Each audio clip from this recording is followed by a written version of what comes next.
against opponents, while Ukrainian troops are seen chasing residents who are part of what are described as a, quote, self-defense team. We're following all the latest developments in the crisis.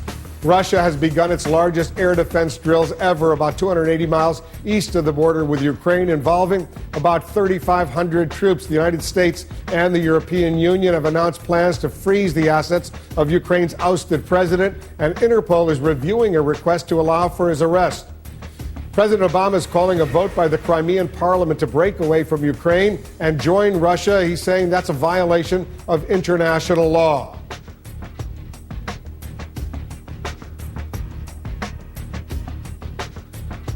And the United States is taking steps, dramatic steps right now, to try to deal with this crisis, as so much is going on. Let's go to Crimea right now for the very latest. In Ukraine, the tensions, they are exploding. The reaction provocative to what the Crimean parliament has just done. CNN's Anna Koren is on the ground in Crimea.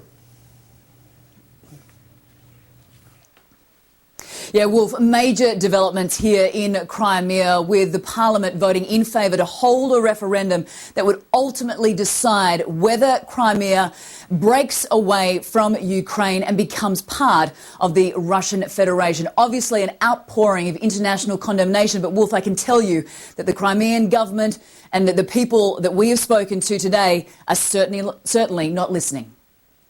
Stop Putin's war! Where are you taking Stop Putin's war! A topless protester rails against the Russian president as she's carted off, kicking and screaming, outside of the Crimean parliament. Any voices of dissent here are drowned out by supporters of Moscow, who are cheering a provocative new move to tear Ukraine apart. Russia! Russia! We are outside Parliament, which, as you can see, is guarded by Cossack soldiers. These soldiers, of course, are loyal to Russia. Well, Parliament has voted in favour to hold a referendum on the 16th of March, which will determine whether or not Crimea remains part of Ukraine or becomes part of the Russian Federation. The Ukraine government has put its troops on high alert, and the Prime Minister is declaring that any attempt by Crimea to break away is illegitimate. Crimea was, is, and will be an integral part of Ukraine. On military bases in Crimea, a standoff between Russian and Ukrainian forces is growing even more tense. Vladimir Putin still claims his forces haven't invaded. But Crimea's Deputy Prime Minister now says that only Russian troops are allowed in this region and that all others will be considered occupying forces. More proof of just how closely Crimea is aligned with Moscow. More flashpoints in this crisis in the Ukrainian port city of Odessa. Riot police are facing off with pro-Russian protesters outside government buildings. And in Donetsk, where pro-Russian demonstrators stormed a government building, a leader of a pro-Russian movement has been arrested by Ukrainian authorities. And Wolf, tensions are high even here where we are at this hotel. Just a short time ago, management came and approached us and told us that we were no longer allowed to broadcast from this hotel. It would appear that they are not happy with what we are saying. That is why we are broadcasting from inside our room as opposed to outside on the balcony. So we know that obviously there is some sort of pressure involved, whether it's coming from the Crimean government, which is very much pro-Russian, or whether it's coming from the local militia. We know that those local militia were causing huge problems for the UN Special Envoy, Robert Serra, yesterday. They literally drove him out of town, forced him to leave the country. But that is the situation for us right now here, Wolf. Well, what is their major capital of the region? Anna, what is their major criticism? These authorities who are basically forcing you indoors right now from your outdoor location and threatening to shut you down. What is their complaint? You know, Wolf, it's funny. Everywhere we have been here, people will come up and ask us, where are you from? Who do you work for? And when they find out that you are working for CNN, an American news network, they become extremely hostile. There is such anti-Western sentiment here. There really is such hostility towards the West, towards Europe. And when you're associated with the United States, as obviously our television network is, that is when the hostility begins. We believe that this is what has happened to the hotel management. You know, we've been operating here now for over a week, happily, no problems whatsoever. But obviously, somebody is putting pressure on the manager of this hotel and basically threatening to shut us down and kick us out. And you don't know if it's these militias, these anti-U.S. Pro-Russian militias, or the government in Crimea, which is also pro-Russian. You don't know who's directly putting pressure on the hotel to effectively try to shut you down.